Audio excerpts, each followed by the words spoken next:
I want to talk to you then about Everton against United. The narrative is so strong on this one. It's been like a magnet pulling I us know. in. Moisey back at He'll Everton. know. He's sat there now in his gaff rubbing his hands at this prospect, isn't he? He knows that United are there for the taking. Yeah. He'll be game as going into this. This United team The whole of will Goodison be Park quaking will in the be. boots. Goodison Park will be absolutely frothing at the idea of this game. Like they'll be buzzing about it because they know that they'll get to turn over Man United. There's nothing United can do. Do you even fancy United to score? Potentially not. Who's those goals coming from? Bruno's the only one who you now literally is the only one who could score you more than 5 goals in a season. Yeah, 5. It's harsh, but it's true. Between now and the end of the season, sorry. Maybe a full season. Yeah. Højlund or Xerxes aren't going to get you 5 Premier League goals between now and the end of the season. How many goals have they got? Rasmus Højlund's got 7 in all competitions and Xerxes got 5 in all competitions. But you know that Højlund got 5 in the Europa League, didn't he? Yeah. That's your number 9. That's your £70 million number 9. The sad thing as well, I think, is that he's looks like a dwarf that's been grown to 6'2".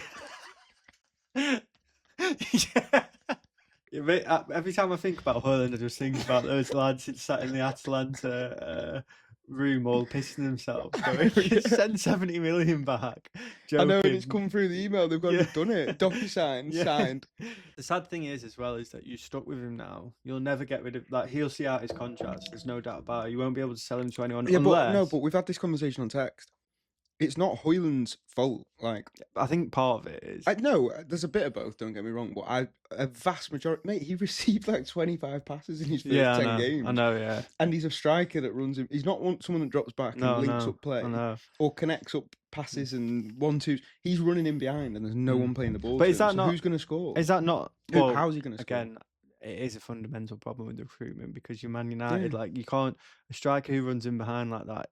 That's why I'm saying that if they got Goycrest, what's that going to do?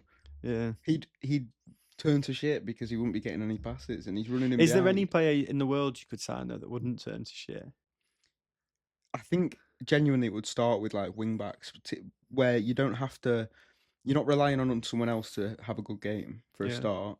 I mean, obviously, you could say that if the centre back's not helping them out, and like Lenny Yoro's been on toast, hasn't he? But that's another conversation, which is chucking an 18-year-old for 60 mil into the starting lineup when, as Rafa Varane was saying in that interview, when he went to Madrid at 18, the onus was not on him. No pressure on him at all. He was brought in as a talent to gain experience in the dressing room and stuff, and then sort of it's still wet behind the ears. You're making the odd appearance, getting your feet under the table.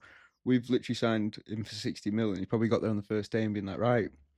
So what's this club all about? What's the structure about? And they've gone, I don't know, mate. You're starting. Tomorrow. Yeah. Like, have you got a gaff yet? Yeah.